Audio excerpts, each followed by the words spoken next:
Bonjour à tous, j'espère que vous allez excellemment bien. Aujourd'hui on se retrouve pour parler cyclisme, pour faire le dernier épisode du maintien de cette année 2024. Oui, la saison s'est terminée le 20 octobre, donc désormais les quelques courses qui restent seront techniquement sur l'année 2025 et pas sur l'année 2024, même si elles ont lieu en 2024. L'année 2024 se finit le 20 octobre. De toute manière, ça sera la même chose l'année prochaine.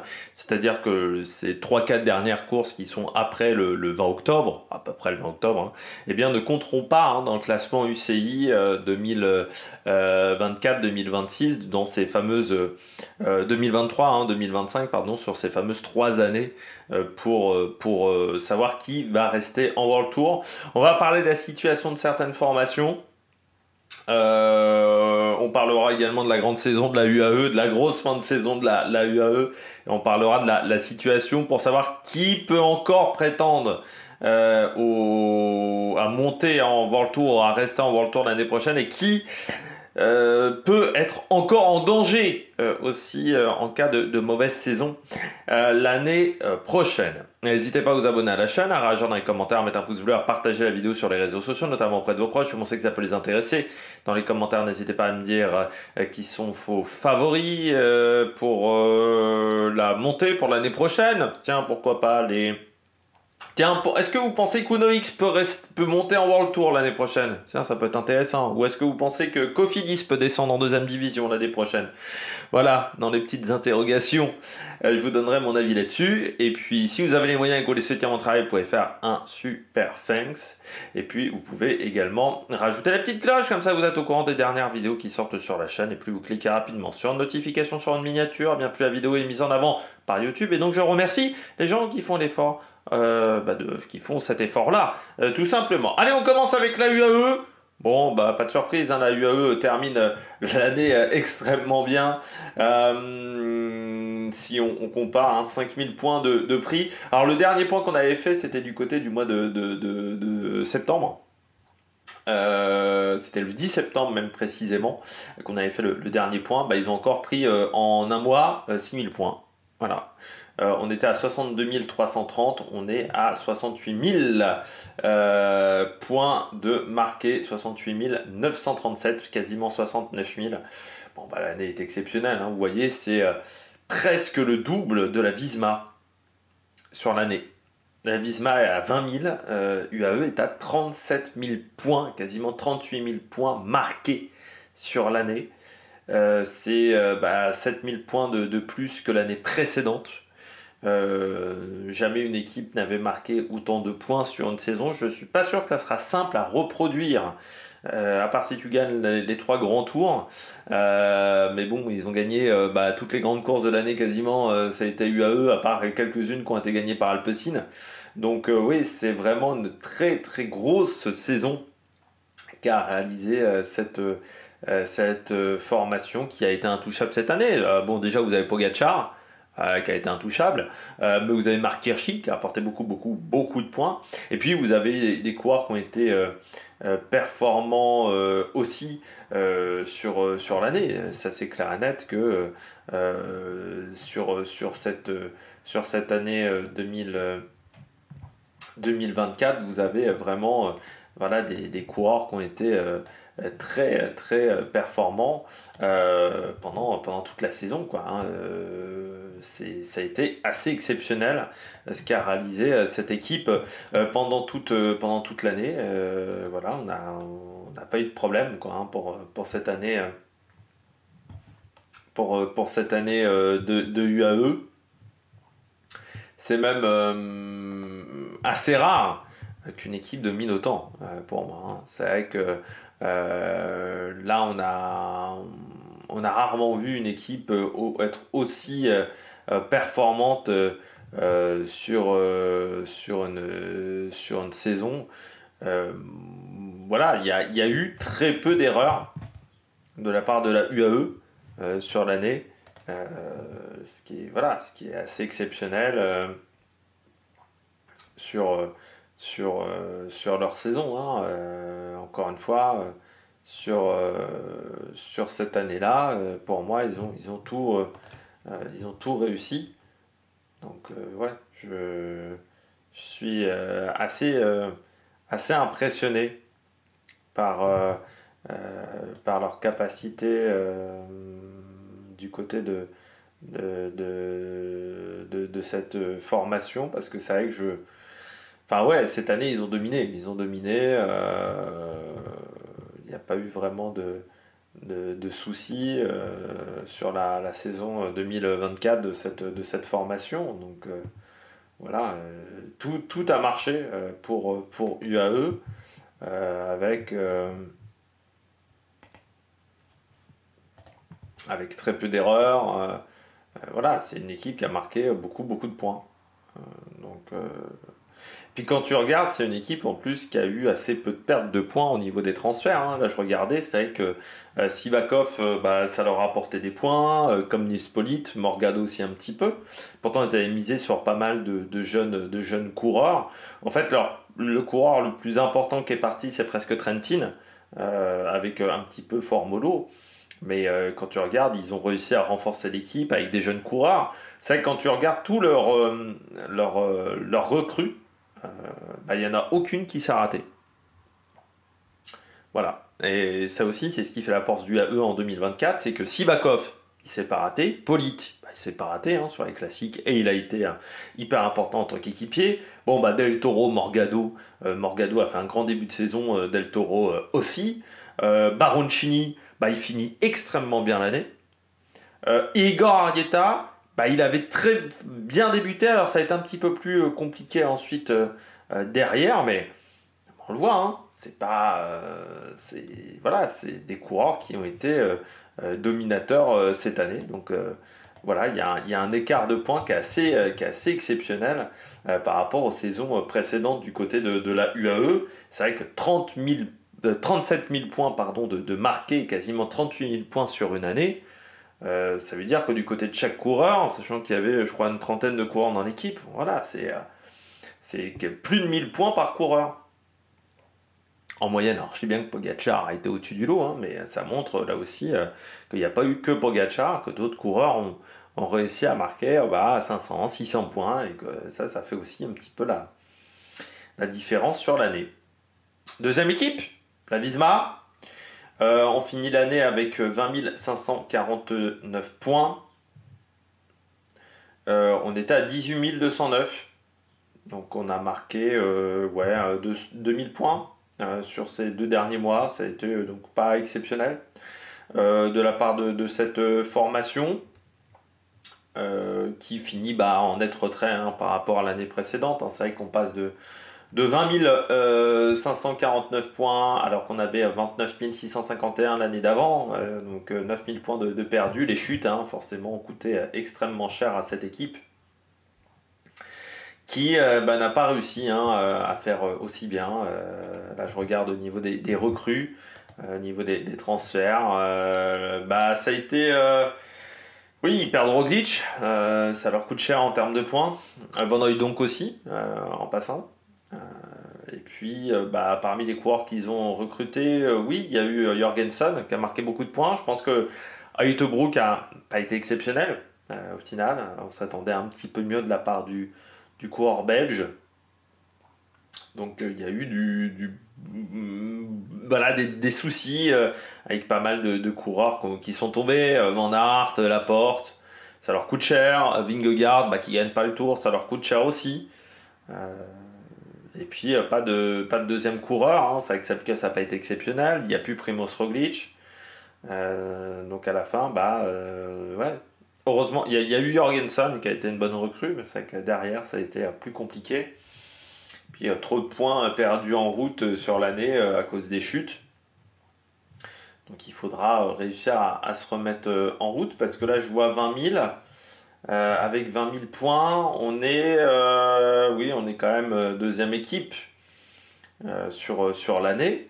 Mais tu t'aperçois que Lidl est pas très loin, que Red Bull est pas très loin non plus, du côté du nombre de points qui ont été marqués sur la saison. Donc voilà, ça montre que du côté de cette formation, Visma Lease a Bike, on n'a pas été exceptionnel parce que oui, on n'a pas réussi à faire beaucoup mieux. Et puis l'écart s'est agrandi avec UAE.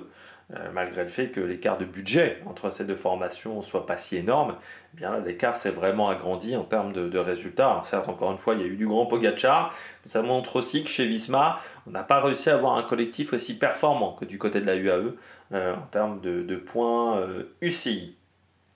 On poursuit avec la Soudal, troisième équipe, Soudal Quickstep. La Soudal Quickstep qui finit l'année avec 18 328 points. On était à 14 000 points, donc ils ont plutôt bien fini l'année. Ça veut dire qu'on a pris quand même 3 000 points. On a même un petit peu réduit l'écart par rapport à la Visma Bike sur la fin de saison. Bon, Remco Evenepoel, hein, quand même, deuxième du Tour de Lombardie notamment. Qui a obtenu des résultats. Bon, du côté de la Soudal Quickstep, c'est une année qui est similaire à l'année précédente, hein, du 18 328 contre 18 698. Remco Evenepoel, on est un peu toujours dépendant de Remco Evenepoel du côté de cette formation.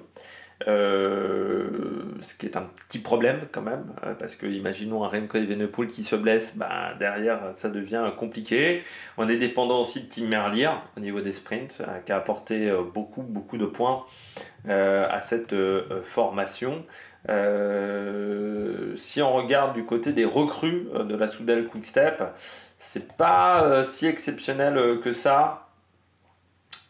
C'est une équipe qui avait eu pas mal de changements dans cette formation. C'est vrai que les départs coûtent quand même un petit peu cher. Alors certes, on a eu l'arrivée de Landa qui a fait beaucoup de bien à cette équipe, mais on a misé sur beaucoup de jeunes, que ce soit Paul Magnier, que ce soit Antoine Ubi, que ce soit Le Serre, Lamperti, qui étaient des coureurs extrêmement jeunes. Donc ça leur coûte forcément des points. Avec le départ d'Ethan Vermeulen, le départ de Jacobsen, encore c'est pas celui qui a coûté le plus de points, mais surtout le départ de Mauro Schmidt. C'est des points en moins. Van Tricht aussi, hein, qui était chez Alpecin cette année. Et puis certes on a misé sur beaucoup de jeunes coureurs. Ça veut dire que ce total là d'être 18 000 points, il va progresser je pense dans les années à venir, parce que Reindering qui finit très fort, Magnier, Lamperti, c'est des coureurs qui vont énormément progresser. Le Serre, je pense, c'est un coureur aussi qui va progresser. Donc je pense que c'est une équipe qui va augmenter son total de points dans les années à venir. Parce que voilà, ces jeunes coureurs-là vont prendre de l'expérience. On sait que ce sont des coureurs talentueux. Donc là, il n'y aura pas trop de soucis là-dessus. Donc ça ne m'étonnerait pas que l'année prochaine, ils arrivent à faire peut-être 19 000, 20 000 points. Et donc là, il faudra s'inquiéter du côté des adversaires. Et puis, Remco Evenepoel reste la tête de gondole hein, de cette formation. Ça, il n'y a pas à dire. Hein. C'est sûr que Remco Evenepoel, il apporte beaucoup de points à cette équipe du côté de la Soudal Quickstep. On poursuit avec la Lidl, donc, qui est maintenant bien quatrième hein, de ce classement, devant Ineos. Hein, ils sont passés devant Ineos en cette fin de saison. 3000 points là aussi récupérés. On était à 15 000 points sur l'année. On était à 15 500. Je crois, hein, voilà, 2500 points de... Non, on était à 15 002, donc non, quasiment 3000 points de récupérer sur la fin de saison. Du côté de la Lidl Trek, 2000 points de plus que l'année précédente. Lidl Trek a passé un cap en termes de budget. L'arrivée du co-sponsor leur fait du bien. Il y a eu du grand Mats Pedersen cette année, hein, il faut le dire, du côté de la Lidl Trek. Vous avez aussi Jonathan Milan, hein, qui a été extrêmement costaud, qui a amené aussi beaucoup de points à cette formation. Et puis après, certes, Goggenhardt n'a pas été exceptionnel. Hein, on va pas se mentir, ça n'a pas été le coureur le plus en réussite sur l'année 2024. Mais quand on regarde, oui, il y a eu des résultats intéressants du côté de cette formation américaine. Avec pas mal de coureurs qui ont réussi à marquer des points. Et puis 42 victoires quand même cette année. Thibaut Nice aussi, hein, qui a vraiment fait une belle belle saison. Vous avez voilà, Milan et Pedersen qui ont été très forts. Skelmose aussi qui a été là. Juan Pedro Lopez qui gagne le Tour des Alpes. Mais c'est une équipe qui a été impressionnante au niveau des résultats, dépendante de ses sprinters, hein, il faut quand même bien le dire aussi. Mais c'est une équipe qui a passé un cap, un vrai gros cap, au niveau collectif aussi. C'est une équipe qui est de plus en plus en vue dans les grosses courses. N'oublions pas Ciccone qui, malgré le fait qu'il ait eu des problèmes de selle, a quand même encore une fois apporté des points aussi à cette formation. Donc une équipe qui progresse. Ça se voit au niveau des résultats. La cinquième, Ineos. Bah là, une équipe qui régresse, Ineos. 2000 points de moins, plus de 2000 points de moins, 2300 points de moins sur un an. C'est pas exceptionnel hein, de la part de Ineos. 15 457 points, c'est moins que Red Bull, c'est moins également que Decathlon sur la saison. Donc c'est une année en retrait du côté de Ineos. Une fin de saison aussi pas exceptionnelle, hein, 33 000 points, ils étaient à 32 275, donc 1000 points seulement de marquer, à peine 1000 points de marquer sur cette fin de saison du côté d'Ineos. On a fini un peu en délicatesse. C'est une équipe qui est pas exceptionnelle ces derniers temps, hein. Ineos, on va pas se mentir. Des recrues extrêmement jeunes, mais qui ne performent pas pour le moment pour la plupart. Des départs quand même de pas mal de coureurs qui marquaient beaucoup de points. Je pense Daniel Felipe Martinez, Luc Plapp, Gogenhardt, Sivakov. Voilà, donc ça enlève beaucoup de points, même un petit peu Bentulet aussi. Arrivée de coureurs, mais très jeunes. Theodor Storm, par exemple, qui n'a quasiment pas couru qui n'a pas couru de l'année, Theodor Storm. C'est-à-dire qu'on l'a recruté, il n'a pas couru. Donc ça coûte extrêmement cher. Puis oui, en termes de résultats, seulement 14 victoires. On n'a pas gagné depuis le Tour d'Autriche. Vraiment, la fin de saison a été extrêmement compliquée. Il n'y a eu quasiment aucun grand résultat sur la fin d'année. Carlos Rodriguez, un petit peu plus en retrait. Arensman, pas fantastique non plus, pas suffisant. Egan Bernal, qui n'arrive pas à retrouver son niveau. Alors vous avez Narvaez, mais qui va partir en plus. Donc ouais, c'est pas très rassurant. Alors oui, il y a Joshua Tarling, mais bon, ça marque pas tant de points que ça sur l'année. Joshua Tarling, hein, les chronos, c'est plus forcément les épreuves qu'on a le plus. On s'engueule en plus avec Thomas Pidcock. Bon. Et puis pas mal de coureurs âgés, hein, encore une fois, ce problème. Pas mal de coureurs qui ont plus de 35 ans dans cette équipe. Donc c'est sûr que ça n'aide pas forcément au niveau des résultats. Il leur manque beaucoup. En fait, le vrai problème pour moi de cette formation, c'est qu'ils n'ont pas suffisamment de coureurs qui ont entre, je dirais, 25 et 29. Quoi. Ils ont beaucoup de coureurs qui ont plus de 30. Ils ont beaucoup de coureurs qui ont moins de 25 ans, mais vraiment moins de 25 ans. Des coureurs extrêmement jeunes et qui, en plus, en termes de résultats, jusqu'à maintenant, à part Sheffield et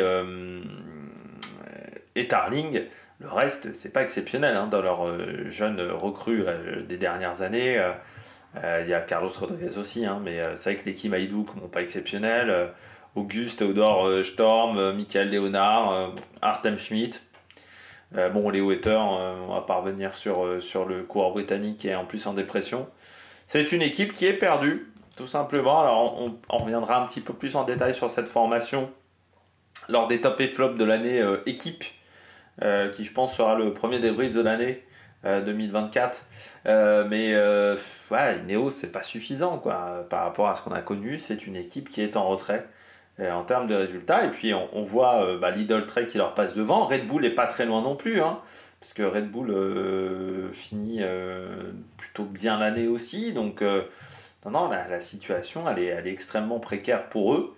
C'est pas très rassurant pour le moment en termes de résultats. Donc il va falloir vraiment trouver des solutions, mais je sais pas si cette formation a les possibilités de le faire. Donc je suis assez inquiet pour tout vous dire pour Ineos pour l'année prochaine. Je me dis que c'est une équipe qui va peut-être être en grande difficulté désormais. On poursuit du côté du classement UCI avec Red Bull. 17 000 points en fin de saison pour Red Bull, bah, c'est bien mieux qu'en 2023, mais 2023, je trouve que l'équipe n'avait pas suffisamment bien performé, hein, seulement 13 000 points de récupérer. Donc c'est vrai que 4 000 points quasiment en plus pour la Red Bull Bora. Lors du dernier point de septembre, l'équipe avait, que je retrouve, 14 987 points. Donc 2000 points de marqués sur cette fin de saison du côté de la Red Bull Bora. On avait pris juste après la victoire de Primoz Roglic sur la Vuelta. C'est plutôt une belle année, hein, pour la Bora Hans Grohe, avec des recrues qui ont été efficaces. Je pense notamment à Primoz Roglic, mais je pense aussi à Daniel Felipe Martinez sur le Giro. Qui voilà a pas été mauvais, un Roger Adria qui finit bien, bon, Sam Walsford, ça a été beaucoup plus compliqué par contre pour lui, et puis bah, vous avez des jeunes coureurs qui ont réussi à se montrer. Je pense notamment à Lipovitz, qui a fait partie des révélations de cette saison. 24 victoires sur l'année. Alors on va me dire que oui, c'est pas si exceptionnel que ça, mais par rapport aux années précédentes, il faut remonter, je pensais, à l'époque Sagan pour avoir autant de victoires. Et puis pas mal de vainqueurs différents. On a eu du Sam Walsford en tout début de saison. Vous avez Daniel Felipe Martinez, Vlasov, Roglic, Aleotti également qui a gagné, Maseyuk, un championnat national, Roger Adria, le Grand Prix de Wallonie, Jordi Meus également qui s'est imposé. 3 victoires d'étape, hein, quand même, pour Primoz Roglic sur la Vuelta, qui a été le grand tour le plus réussi, je dirais, en termes de points UCI pour cette formation. Donc voilà, c'est une belle saison. On savait qu'il voulait passer un cap, l'arrivée du sponsor Red Bull aussi. Je pense que ce n'est que le début pour cette formation qui veut rejoindre les top teams. Et ils sont en train de le faire en termes des points UCI.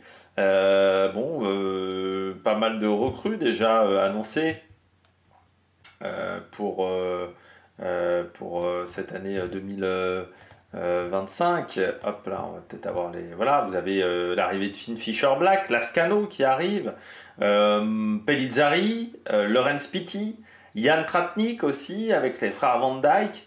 Donc on va vouloir se placer sur les classiques flandriennes.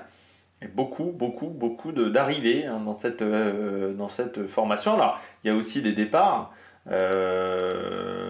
notamment un Louis-Jo Lurs qui n'a pas vraiment montré beaucoup de choses, qui va être dans l'équipe de développement de la G2R. On a Lennart Kamna, on a Bob Jungels, Higuita également qui s'en vaut, Bourman aussi, Charman qui partent dans cette équipe. Mais sinon, il y a des choses intéressantes, voilà, du côté de cette formation Red Bull Bora en termes de résultats pour l'année. On poursuit du côté de cette vidéo avec quelle équipe après la Red Bull Bora? Eh bien la Alpecin de Koninck. La Alpecin de Koninck, alors qui finit moyennement l'année, 12 000 points. Ça c'était le précédent score. Ah non, on finit plutôt bien, 15 000 points. Oui, 2005 à 3000 points récupérés. Alpecin qui marque 600 points de plus que l'année dernière. Parmi les bons résultats de cette fin de saison, Van Tricht, notamment, qui a été plutôt visible sur cette fin de saison. Que dire sur Alpecin de Koninck cette année? Encore une fois, hein, la spécialité, ce sont les classiques flandriennes, ils ne se sont pas ratés. Il remporte quand même 3 monuments cette année, Milan-San Remo, plus le Tour des Flandres et Paris-Roubaix. On s'est partagé les monuments entre deux formations cette saison. Que dire aussi, encore une fois, du très grand Van Der Poel. Philipsen a été... Alors, ce qui est fou avec Philipsen, c'est qu'on va dire... En termes de victoire, la saison elle est bonne, mais en termes de domination sur le sprint, il est en retrait par rapport aux années précédentes, ça c'est clair et net. Faut pas oublier Caden Groves sur la Vuelta qui a été présent. Et puis on arrive à solidifier l'équipe. On perd juste Axel Laurence, je dirais en bon coureur, c'est principalement lui qui s'en va du côté de cette formation. Bon, après, voilà, c'est toujours le problème avec Alpecin, c'est qu'ils sont quand même bons, surtout dans un domaine, hein, qui sont les Flandriennes et les courses et les sprints, pardon, sur les courses par étapes. C'est vrai qu'en dehors de ça, c'est un petit peu compliqué. Moi, je trouve quand même que Vergalito, c'est pas mal. Et puis, on n'a pas trop perdu. C'est avec les coureurs qui étaient partis en début de saison, n'ont pas vraiment déséquilibré l'équipe. Hein. Mareshko, Dani, Sbaragli, qui n'étaient pas forcément des stars non plus, hein, de l'effectif. Et puis, on a réussi à garder les stars, elles, du collectif, donc, qui sont toujours là. 26 victoires sur la saison. Voilà pour cette équipe. Donc voilà, des bonnes choses. Je pense, voilà, du côté de Van Der Poel, on a eu également Philipsen. C'est vrai que ce sont les sprinters qui ont apporté la plupart des grands résultats. C'est quand même une équipe qui a dominé cette campagne de Flandrienne cette année, qui a profité également, hein, des soucis de la formation Visma Leasebike sur cette année 2024. Et ça, c'est là où on voit aussi que la Visma a été moins efficace, c'est que la Alpecin gagne 600 points de plus, mais aussi parce que la Alpecin a été peut-être moins challengée sur cette épreuve-là. On passe à la première équipe française de ce classement, c'est la Groupama FDJ, 27 000 points au total sur les 2 premières années, enfin même sur les 3 ans, parce que je crois qu'il y a encore la dernière année qui est glissante. Non, j'ai une bêtise, c'est sur les 2 ans, les 27 000 points. Donc l'équipe est assurée, hein, de rester en World Tour, parce que bon, même si je pense que ça va peut-être se jouer légèrement au-dessus de 25 000, je pense qu'à partir de 25 000 points, on est quand même assuré de rester en World Tour pour l'année prochaine. Groupama, enfin pour le prochain cycle, vous m'avez compris, de 3 ans. Groupama FDJ, c'est moins bien en termes de résultats. On voit assez nettement, hein, 2500 points de perdus en une année. 12 290 points de marqués sur la saison du côté de la Groupama FDJ. On finit en ayant marqué 2000 points à peu près, hein, sur la fin d'année, hein, parce qu'on était à 10 490 au mois de septembre et on finit à 12 290, donc voilà, 2000 points à peu près, un peu moins de 2000 points de marqués, 1008. Bon, il y a du retrait, quoi, en termes de résultats. C'est aussi en fait, c'est aussi la prise de risque qu'ils ont fait l'année dernière, c'est-à-dire l'idée de recruter 7 jeunes. On a rajeuni l'équipe, mais il y en a certains qui n'ont peut-être pas performé au niveau auquel on les attendait. Je pense notamment Lorenzo Germani, qu'on attendait peut-être à un meilleur niveau du côté de l'Italien. Lorenz Pitti a fait un gros début de saison, mais ensuite il a un peu disparu aussi. Romain Grégoire, encore un petit peu tendre. Lenny Martinez, il en manque encore un petit peu. Et puis surtout, on s'aperçoit que l'écart avec les meilleures formations s'est un petit peu agrandi du côté de la Groupama FDJ, c'est-à-dire qu'on n'est pas en capacité d'aller chercher les top teams, hein. On n'est plus en capacité de faire ça. Alors même si on a eu du Madouas qui a été intéressant, le problème c'est que Madouas c'est trop irrégulier. Il y a eu du bon David Gaudu sur la Vuelta, ça c'est clair et net. Mais on est quand même en retrait parce que, encore une fois, il y a certains jeunes qui n'ont pas été aussi performants. On perd les points de Thibaut Pinot aussi, l'année dernière, qui avait fait une énorme saison, Thibaut Pinot. En plus de David Gaudu, qui avait accroché quelques points, qui avait accroché des points sur le Tour de France. C'est vrai qu'il a manqué un deuxième leader pour le général, parce que Lenny Martinez, au final, n'a pas marqué beaucoup de points sur les grands tours, hein. Une gestion d'équipe aussi qui est peut-être à revoir, voilà, du côté de la Groupama FDJ. Des recrues qui n'ont pas été hyper performantes aussi, hein. Quand on regarde bien les coureurs qui sont arrivés dans cette formation, on a perdu quand même l'année dernière à la fois Storer, Pinot, Desmar, qui a apporté des points à l'équipe. À la place, on a pris Rochas, Byström, Marc Sarro. Si on prend les trois les trois plus gros coureurs, c'était pas exceptionnel. C'est vrai que ce qui leur coûte cher aussi, c'est Penwet. Parce que la blessure de Penwet en début de saison, ça l'a vraiment coupé dans son élan. Et on avait pas mal misé sur lui. Marc Sarro, bon, il n'a pas retrouvé des jambes. Rémi Rochas, c'est un équipier, mais qui a marqué moins de points que Cofidis, au final. Cyril Barthes, bon, pas exceptionnel. Et puis, c'est vrai que quand on regarde l'effectif, il y a quelques coureurs qui n'ont pas été exceptionnels quoi, sur la saison. Qui ont marqué moins de points peut-être que les années précédentes. Ouais, ça coûte un peu cher en termes de points. Alors même si on finit avec un bon Tour du Luxembourg, on finit avec un bon chrono des Nations aussi. 15 victoires sur l'année du côté de cette formation, mais pas mal de coureurs qui n'ont pas énormément performé. On en perd pas mal.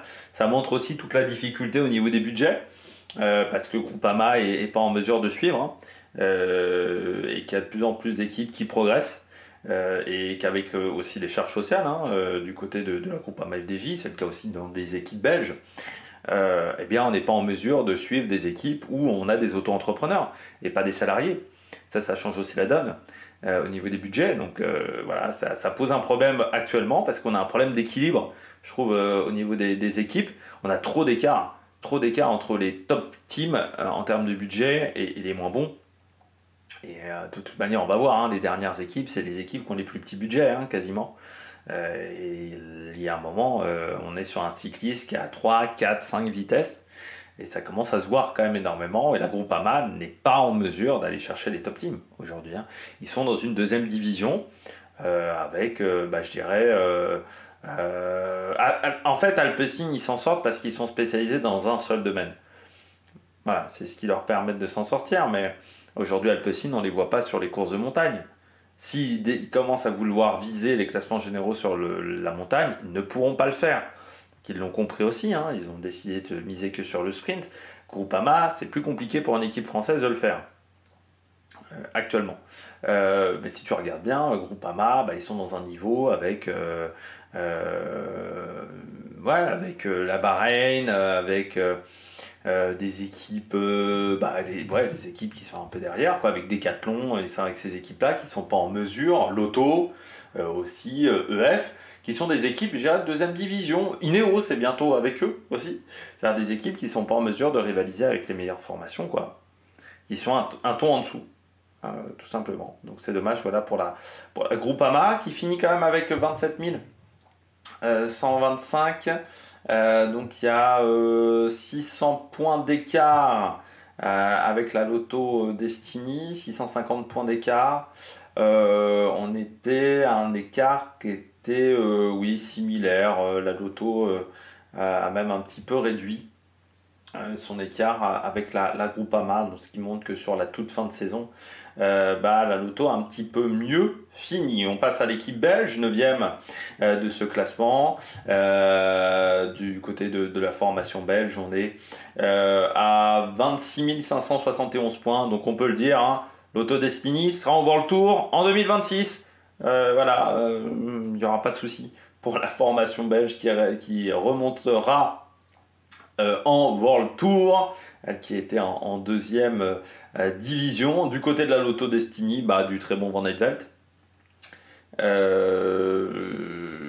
qui marque des gros points, Van Aert, des jeunes qui arrivent à un très très bon niveau aujourd'hui. La force de la Lotto, c'est de réussir à les garder actuellement. On garde De Ligt, on garde Van Aert, on a réussi à renouveler les contrats de tous les coureurs importants. En fait, le seul qui part presque, c'est Andreas Kron dans tous ces coureurs-là, qui ne fait pas une énorme saison, au final, Andreas Kron. Mais tous les autres, on arrive à les garder. Et forcément, ils progressent.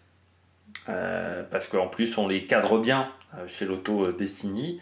On finit l'année avec 12 458 points. Alors, c'est moins bien que l'année d'avant.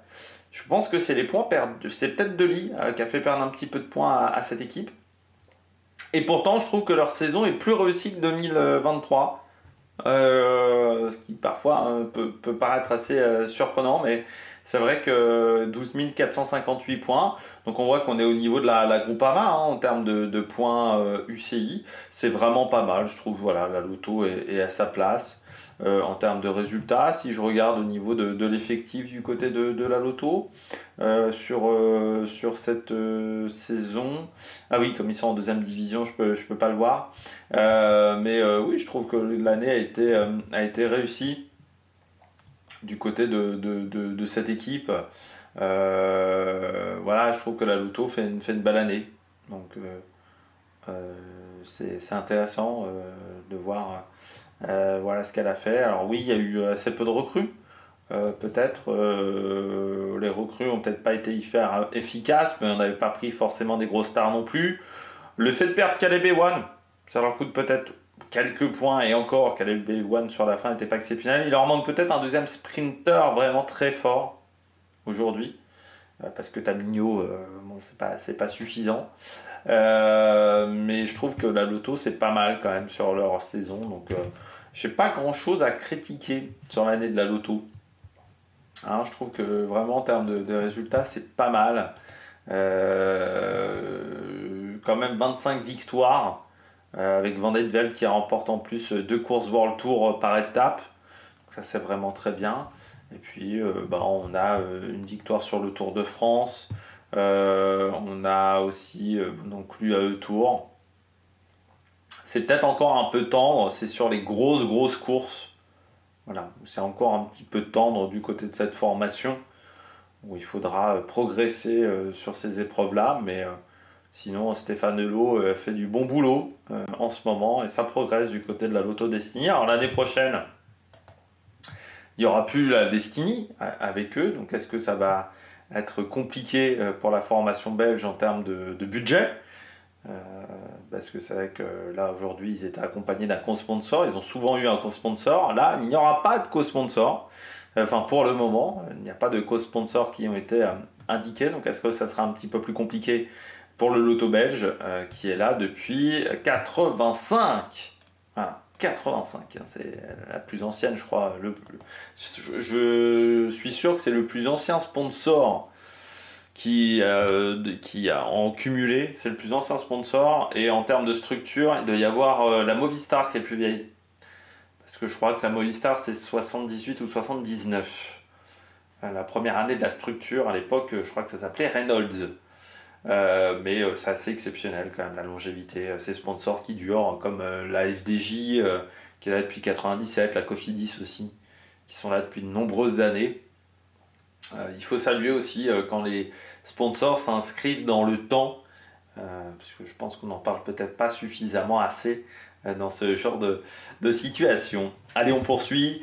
Nouvelle équipe du côté des transferts, du côté pardon, du maintien, je vais y arriver. La Bahreïn, un peu la cata pour la Bahreïn. 9507 points seulement de marqués, hein. Ils étaient plutôt dans le top. Ils étaient au niveau de la Groupama en début de saison, même un peu devant la Groupama, et puis ils ont régressé au fur et à mesure de l'année. Au final, 9005, c'est la deuxième équipe qui marque le moins de points sur la saison, je crois, si je ne me trompe pas. Non, troisième équipe. Troisième équipe, parce que j'avais oublié, Arkea en a marqué un petit peu moins. Mais ça montre voilà, que c'est pas suffisant. Heureusement qu'il y a eu Tiberi, Bauhaus. Il y a beaucoup de coureurs qui sont âgés aussi chez Bahrain Victorious. Caruso notamment. Et puis Mohoric, c'est pas une année exceptionnelle. On perd Milan aussi, qui avait amené beaucoup de points l'année précédente. Après la Bahreïn, ça a souvent été mon avis que c'était une équipe qui n'arrivait pas à être vraiment exceptionnelle. C'est-à-dire que c'est une équipe qui, voilà, souvent des années, a rarement réussi à être au top très régulièrement toute une saison et à avoir des résultats pendant toute l'année. C'est un peu la confirmation du côté de l'équipe bahreïnie. C'est pas suffisant. C'est pas suffisant en termes de résultats pour moi. Vu le budget employé, c'est une équipe qui devrait être au niveau d'Alpecin, voire mieux. Parce que, encore une fois, c'est une équipe qui a pas le problème des charges sociales, qui a un effectif, qui a des moyens. Aujourd'hui, Bahreïn, ils ont des moyens, ils sont à 25 millions d'euros, entre 25 et 30, donc ils sont, on dirait, dans la fenêtre de tir qui aujourd'hui est plutôt moyenne haute. Et pourtant, en termes de résultats, bah, on est bien inférieur à d'autres. Donc, est-ce qu'il faut avoir un co-sponsor? Est-ce que tout simplement il y a un manque de moyens du côté de cette formation? Mais c'est vrai qu'aujourd'hui, c'est assez surprenant que cette équipe n'arrive pas à marquer plus de points que ça sur une saison. Et surtout, bah, c'est pas la première fois que ça leur arrive, mais en 2021, ils avaient été très bons. En 2022, déjà, c'était moins bien. Bon, 2023, ils refont encore une grande année. 2024, ils se repètent la gueule. C'est très irrégulier du côté de la Bahreïn. Et surtout, la Bahreïn, bah, 25 002, normalement, c'est fait. Hein. Encore une fois, ils ont 9 000 points d'avance sur Arkea du côté de la formation bahreïnie. Mais bah, il régresse quand même dans la hiérarchie. Il faudrait éviter de reproduire ça l'année prochaine parce que derrière, bah, l'équipe qui fait le plus grand gap sur l'année, eh bien, tout simplement, c'est la Décathlon. Hein. La Décathlon, on passe de 9000 points à 15 991 points du côté de la formation française. On est à 25 100. On était à 23 082, donc on finit plutôt bien, encore 2000 points de marqués sur cette fin de saison, même si on a un peu ralenti à partir du Tour de France en termes de résultats. Le gros début de saison, à un moment, c'est un peu payé quand même. Mais Alex Baudin, qui a encore marqué des gros points sur les dernières classiques. Victor Lafay qui a apporté quelques points également sur les Great Tour of Ghanzi, où ils ont été présents au niveau du classement général sur cette épreuve. Eh bien, c'est plutôt intéressant, voilà ce qu'a fait la Décathlon AG2R sur toute cette saison. Et 15 009, bah, ils sont à leur niveau, c'est-à-dire qu'ils sont au niveau d'Alpecin, au niveau d'Ineos Grenadiers. Donc voilà, sur des budgets entre 25 et 30 millions, ils sont à leur place en termes de résultats. Alors, on va perdre Ben O'Connor l'année prochaine, qui a amené énormément de points, il faut bien le dire. Donc, on misera beaucoup plus sur Félix Gall, qui, encore une fois, n'a pas vraiment confirmé sur cette année 2024. Donc il devra obtenir des résultats parce qu'on va beaucoup miser sur lui. Et puis on misera sur les punchers. Hein. Ça aussi, ça sera une des clés pour la Décathlon. Mais autant cette année ils ont marqué beaucoup de points, autant l'année prochaine ça sera peut-être un petit peu plus compliqué pour aller chercher ce total de quasiment 16 000 points marqués sur l'année du côté de la Décathlon AG2R. Et on voit que l'apport de Décathlon a fait beaucoup de bien, que ça soit au niveau du matériel, mais que ça soit également au niveau financier du côté de cette formation. Une autre équipe qui perd quelques points par rapport à l'année précédente, eh bien, CEF. 11 516 contre 11 800 points l'année précédente du côté de l'AEF. Oui, bah Nelson Poles qui finit bien l'année, mais qui a eu du mal à démarrer. À enclencher. Ben Eli également un petit peu en retrait du côté de l'AEF. Il manque un sprinter aussi du côté de cette formation. Ils n'ont pas de sprinter pour le moment chez EF. Et je pense que quand on veut jouer, quand on veut marquer des points au niveau UCI, il faut un sprinter, il faut un coureur capable de gagner des courses au sprint. Aujourd'hui, c'est pas le cas chez EF. Donc forcément, ça leur coûte. Ouais, une année qui n'est pas exceptionnelle. Voilà, pour EF. C'est une année un petit peu en retrait, quoi, en termes de résultats. Alors, c'est pas catastrophique, mais c'est un petit peu en retrait. Alors après, on voit que c'est une équipe qui est toujours à peu près à cette place-là, au niveau hiérarchie mondiale, parce que ils étaient à peu près à ce niveau-là. Je crois qu'ils étaient 14-15 quand le cycle de qualification qui s'est arrêté en 2022, donc le cycle 2020-2022 s'était arrêté, je crois qu'ils étaient à peu près à ce niveau-là, et on voit que bon, bah, ça les classe à peu près toujours au même endroit, c'est-à-dire juste avant la zone dangereuse, mais pas très loin au final de la zone dangereuse. 23 335 points, ils ne sont pas encore sauvés, je pense qu'ils doivent marquer encore 3 000 ou 4 000 points l'année prochaine, ce qui est totalement à leur portée. mais il ne faudra pas complètement se planter et complètement se relâcher du côté de l'AEF. Et puis, je pense qu'il y aura quand même des progrès en termes de résultats, parce qu'ils avaient recruté pas mal de jeunes coureurs. Donc je pense que voilà, ils vont réussir à marquer des points. Il y a une rumeur qui dit aussi qu'Alex Baudin irait chez EF. Donc ça pourrait être intéressant. Madis Michels aussi, on l'annonce peut-être chez EF. Donc on sait que ce sont des coureurs qui sont capables de marquer des gros points du côté de la formation américaine. Mais voilà, un petit retrait du côté de l'équipe de Jonathan Vaughters. Movistar, quasiment le même total que l'année précédente. Encore une fois, on est quand même vraiment dépendant d'Enric Mas.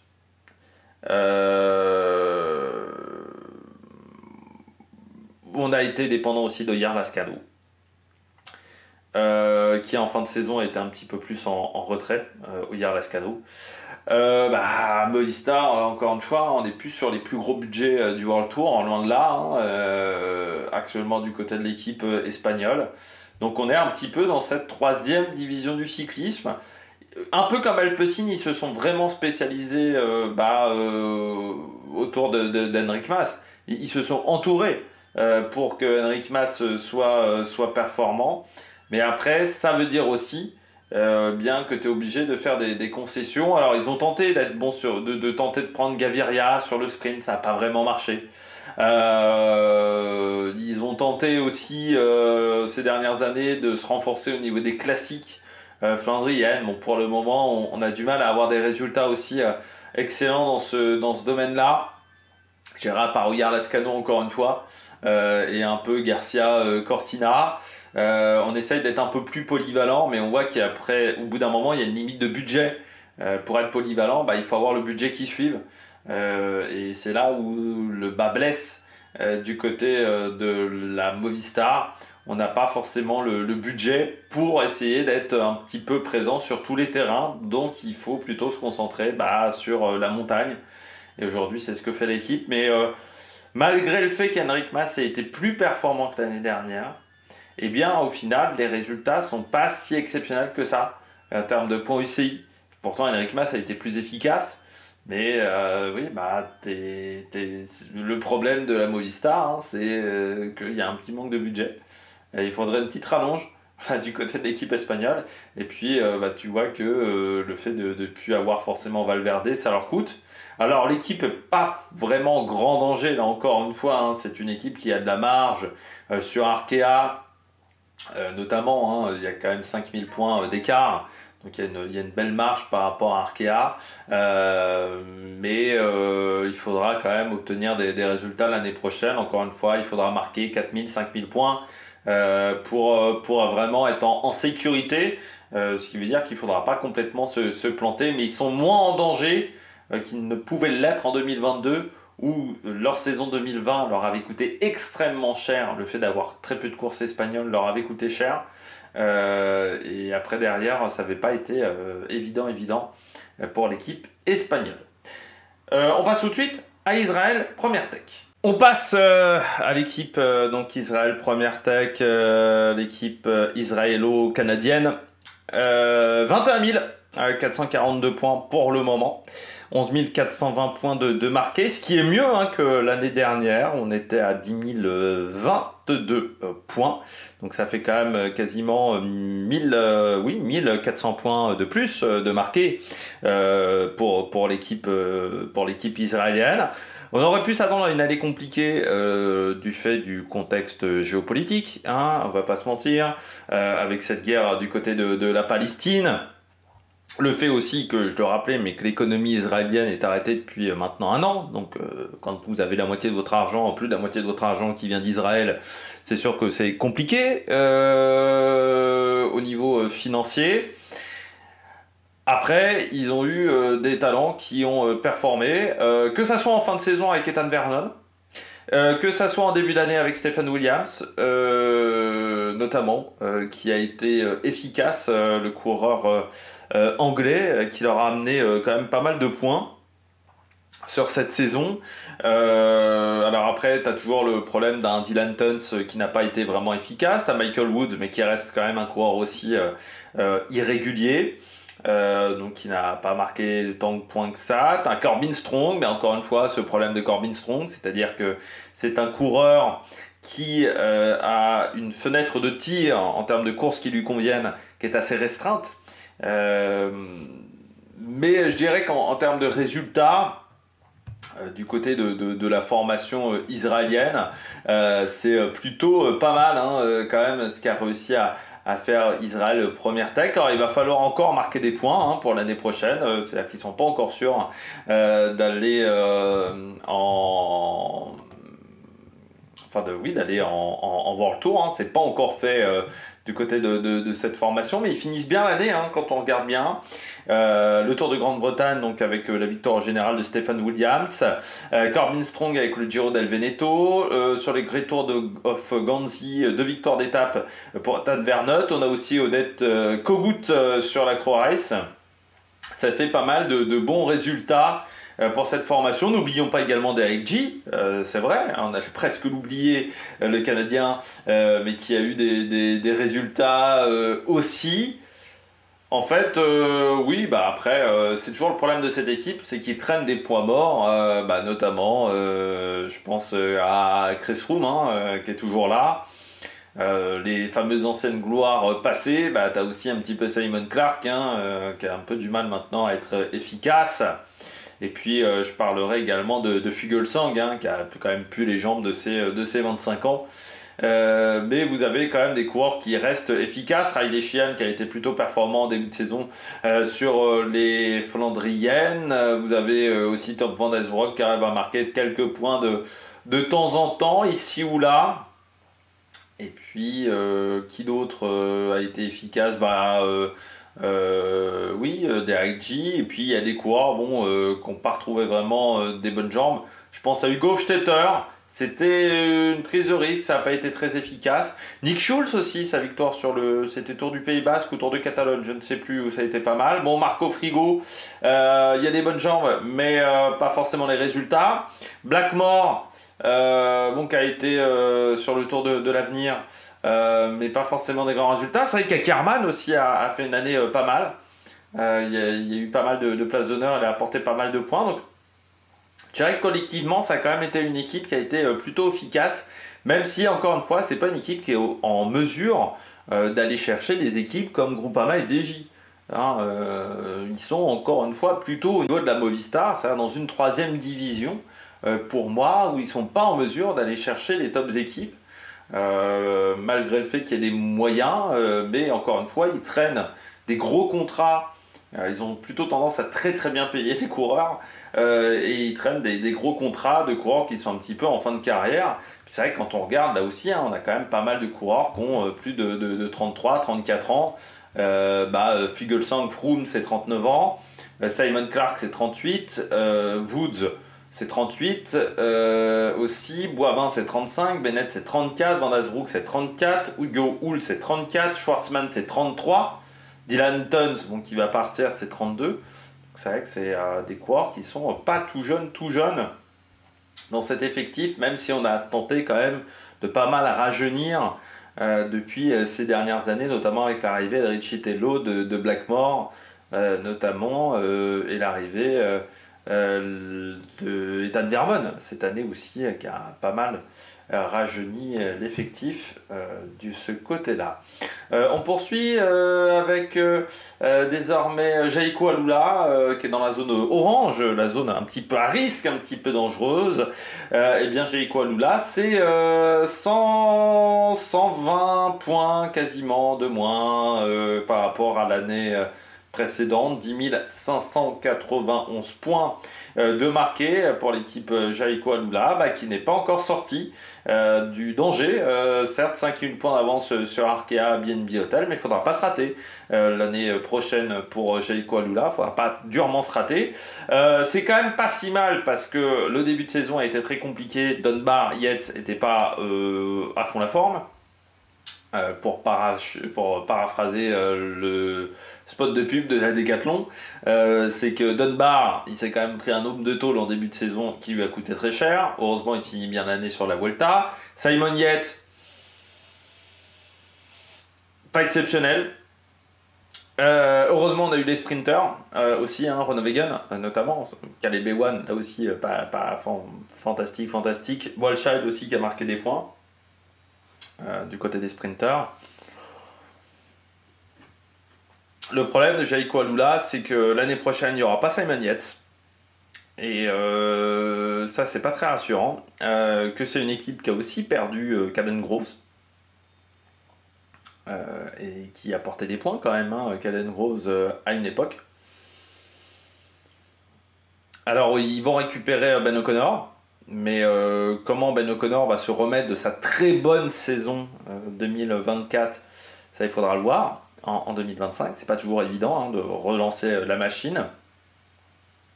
Et puis,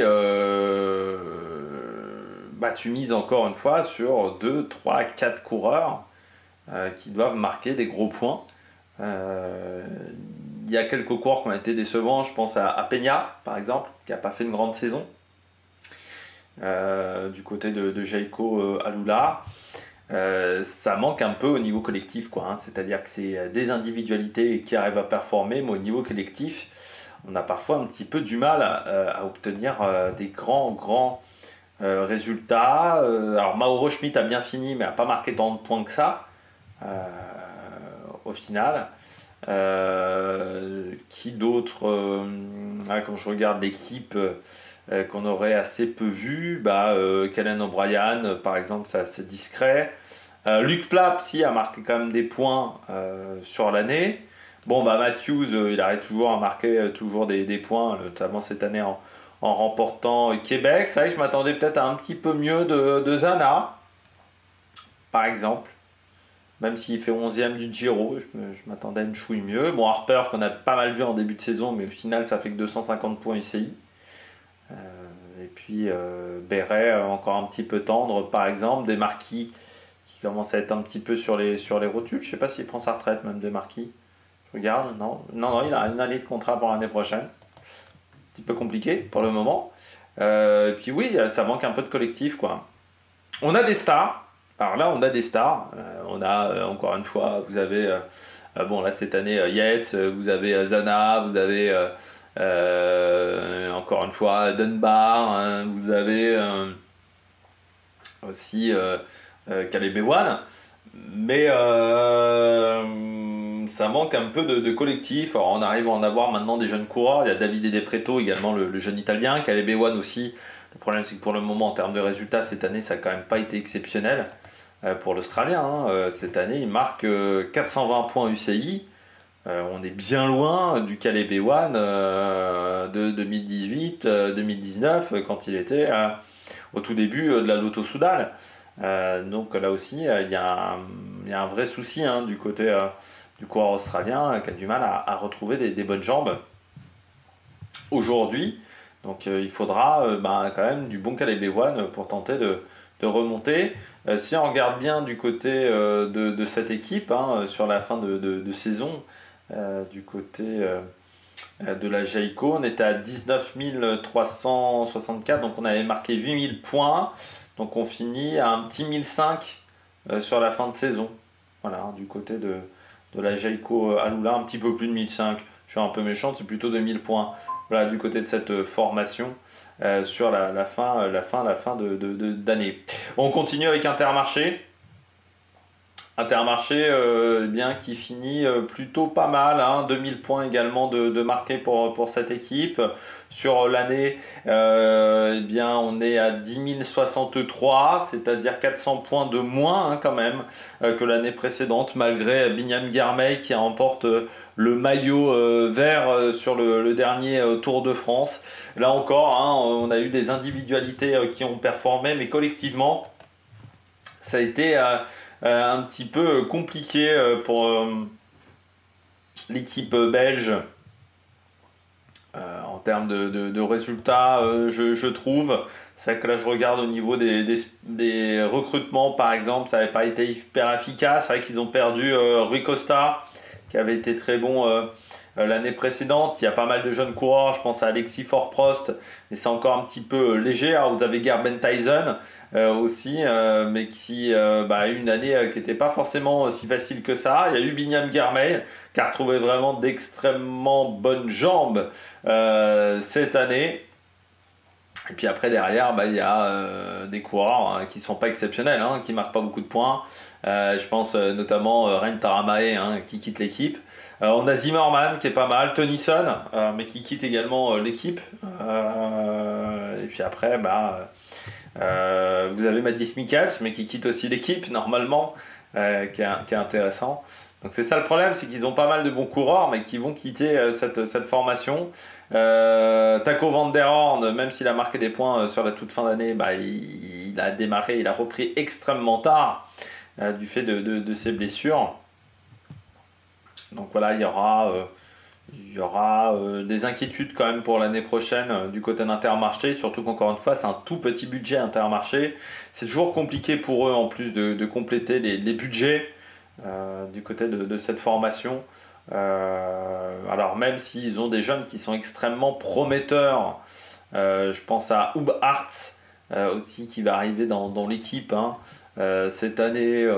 Vous avez toujours Hugo Page également qui est performant, Buzzato aussi qui est intéressant. C'est un peu difficile pour eux. Mentis, pas exceptionnel cette année. Par exemple, je voyais les coureurs qui sont un petit peu plus âgés. Rota aussi, pas dingue du côté de cette formation. Donc il faudra faire mieux l'année prochaine. Voilà. Enfin, il faudra faire mieux, il faudra faire aussi bien. Parce qu'à 30 000 points, tu restes en World Tour. Mais il faudra marquer les 10 000 points du côté de cette formation. Les deux équipes qui sont le plus en danger. DSM, on commence. DSM, le problème, c'est que c'est beaucoup des coups d'éclat. Mais à la régulière, ils n'ont pas de coureur véritablement pour le général. Romain Bardet, en plus, va prendre sa retraite au mois de juin. Donc là, tu vas perdre quand même un élément. Jacobsen, toujours transparent. Tu as des jeunes qui commencent à performer vraiment bien. Vandenbroek, Vermarke, mon ami Vermarke et Vandenbroek, les coureurs que je confonds toujours. Vous avez aussi Andresen, qui finit bien l'année, qui a été efficace. Tobias Lund Andresen, mais c'est vrai que Jacobsen ça n'a pas été exceptionnel. Warren Barguil, c'est là aussi en termes de résultats, à part sur la Croix-Ray, sinon il a été assez transparent. On a perdu quand même Leknesund, on a perdu Dainese aussi, qui a amené quand même beaucoup de points à cette formation. 22 victoires quand même, mais il faudra l'année prochaine que Oscar Only et Max Poole montrent enfin leur talent sur toute l'année. Il faudra aussi qu'un Warren Barguil arrive à retrouver des couleurs, que Andresen progresse encore dans la hiérarchie mondiale. C'est une équipe qui est extrêmement jeune. Je rappelle que des coureurs c'est peut-être même l'équipe avec la moyenne d'âge la plus jeune, parce qu'il n'y a que De Gengol qui a plus de 35 ans dans cette équipe. Qu'ils ont beaucoup de coureurs qui ont moins de 25, et il y a la moitié de l'effectif quasiment qui a moins de 25 ans. Il faudra que Casper Van Duden aussi, qui a un peu disparu au fur et à mesure de l'année, trouve des bonnes jambes. Donc il y a beaucoup de coureurs qui vont devoir un petit peu sortir vraiment des très très gros résultats, parce que cette année Romain Bardet a amené beaucoup de points, mais encore une fois Romain Bardet l'année prochaine il fera qu'une demi-saison. On sera sur un début de pré-retraite. Il faudra que Poole et Only se montrent enfin pour que cette équipe soit complètement sauvée, parce qu'au final, quand on regarde bien, elle n'a que 2000 points d'avance, alors 3000 points d'avance sur Arkea, et que 500 points d'avance sur Cofidis, donc c'est pas tant que ça. Et si on compare à Uno X, qui est une équipe qui va être dangereuse, Uno X c'est 15 000 points, 15 500, donc vous voyez l'écart c'est 3300 points. Donc il ne faut pas se rater l'année prochaine. Encore une fois, ça serait bien de marquer 8000, 9000 points. Donc il va falloir être sur le même niveau de compétitivité. Cofidis, Bon, l'année a été compliquée, hein. Cofidis, c'est l'équipe en World Tour qui a marqué le moins de points si on exclut Astana. En termes de résultats, c'est extrêmement décevant pour la Cofidis. Bon, bah, il y a eu le mois de mai qui a été bon. C'est-à-dire, on a sauvé la saison sur un mois et demi où vous avez Benjamin Thomas, vous avez la victoire de Brian Coquard sur le Tour de Suisse. Il y a Axel Zinglet qui part en plus, qui a marqué quelques points. Mais sinon, beaucoup de points morts en plus. Au niveau du recrutement, Kenny Alisson, Ben Hermans, pas efficace. Goujard non plus, a pas marqué beaucoup de points. Donc ça te coûte très cher dans ton effectif. Bon, alors on recrute pas mal quand même, hein. Il y a eu un gros recrutement qui a été effectué du côté de la Cofidis, mais il faudra marquer 10 000 points. Enfin 9 000, ouais. Il faudra marquer donc plus que ce qu'ils ont fait en 2000. Ouais, il faut faire en fait quasiment aussi bien que. Il faut faire une chouille moins bien qu'en 2023, mais il faut être quand même à un niveau de performance important, surtout qu'ils auront plus Guillaume Martin aussi, hein. Donc il va falloir se concentrer sur d'autres coureurs.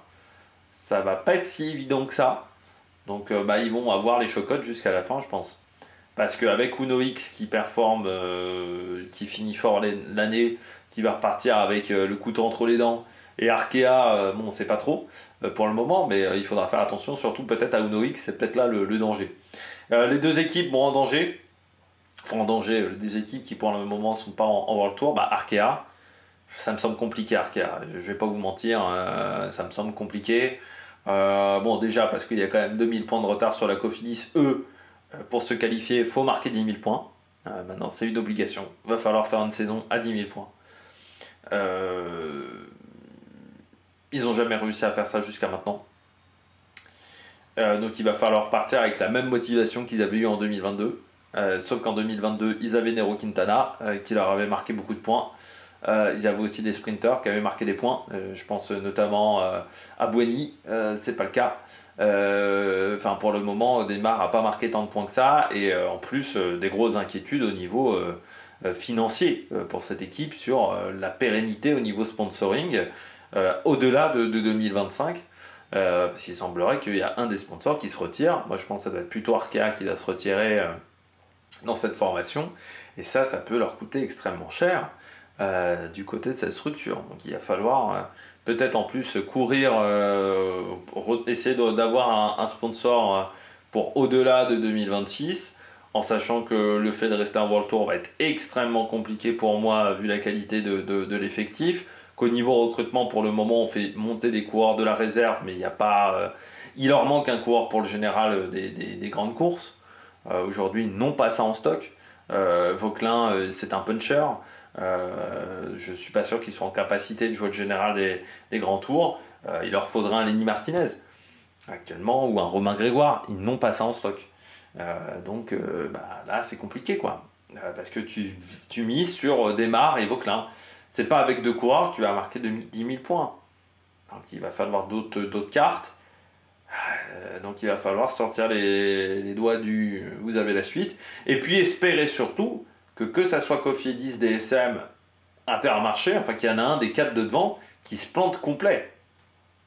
Et ça, c'est pas si sûr que ça, qui se plante complet et qu'à l'inverse, Uno X ne les dépasse pas. Et ça, vous voyez que c'est pas si sûr. Parce que là, l'équipe de cette fin de saison, c'est quand même Uno X. 9000 points de marqués sur l'année. Ils ont plus que 500 points de retard sur Arkea. Ils ont moins de 3000 points de retard sur Cofidis. Encore une fois, eux, c'est l'équipe dangereuse, avec un recrutement qui va être encore assez costaud. On espère que les Knessoun fassent plus de résultats, parce que c'est vrai que leur recrutement en 2024 n'a pas été autant une réussite que ce à quoi on pouvait s'attendre du côté de la Uno X. Et eux, ils auront faim. Ils auront extrêmement faim du côté de la Uno X. Pour tenter d'aller chercher une place en World Tour, parce qu'on sait que c'est leur objectif depuis des années et des années. Donc eux ils vont avoir envie, Ça va être la grosse bagarre pour l'année prochaine, je pense, entre Intermarché, DSM, Cofidis, Arkea, UnoX, Jayco, Israël. Bon, il faudra pas trop qu'ils se reposent sur leur laurier. On va dire que de Israël à UnoX, on peut monter en World Tour, ou on peut redescendre en deuxième division. Donc il faudra faire attention pour ces équipes-là. Astana, pour moi, c'est mort. Même si bon, le recrutement est de bonne qualité, hein. Il y a 10 coureurs quand même qui sont recrutés par Astana. Il leur faudrait un Pogacar ou un Remco Evenepoel pour s'en sortir, vu le retard qu'ils ont, hein, parce que par rapport à Cofidis, ils ont quand même 5000 points de retard. Donc, ça me semble extrêmement compliqué pour Astana, même avec l'apport du sponsor chinois dans cette formation. Et puis après, bon, Total Energy, Tudor ne sont pas concernés, mais on s'aperçoit quand même que pour Total Energy, ça va quand même pas être facile d'avoir les invitations dans les années à venir, parce que vous voyez que UnoX marque plus de points qu'eux, que Tudor a marqué plus de points qu'eux. Donc voilà, ils régressent de plus en plus dans la hiérarchie au niveau des équipes de deuxième division, et surtout ils ne sont pas en moyen au niveau d'aller taquiner Arkea par exemple. Et puis à UnoX, ce qui est intéressant, c'est que s'il marque 9000, enfin si la saison s'arrêtait du côté de la UnoX et qu'on était en partance pour l'année 2026, UnoX aurait les invitations d'équipe qui est la mieux placée en dehors des équipes du World Tour. Et ça veut dire intéressant pour cette équipe-là, parce qu'il pourrait participer aux 3 grands tours et à toutes les meilleures courses du calendrier. Arkea aussi serait dans cette situation-là. Ça ne serait pas le cas de la Total, ça ne serait pas le cas également d'Astana. Et ça va avoir un impact sur les invitations pour ces formations-là. Il ne faut pas l'oublier. Bon, je crois que nous avons fait le tour au niveau de ces points UCI. Dans les prochaines vidéos, Pogacar, Ligue fermée, Great Tour of Ghanzi. Qu'est-ce qu'on a d'autre aussi en stock? Bientôt le Vendée Globe. Qu'est-ce qu'on a d'autre en stock bientôt? Top flop des équipes sur l'année, qui sera un peu une réflexion sur comment les équipes s'en sont sorties sur cette année de 2024. Alors il y aura un petit peu d'érodite par rapport à cette vidéo, donc ça sera je pense dans une semaine à peu près pour tout ça. Donc n'hésitez pas à vous abonner à la chaîne, à réagir dans les commentaires, à mettre un pouce bleu. Allez, ciao ciao sur la Mac Production.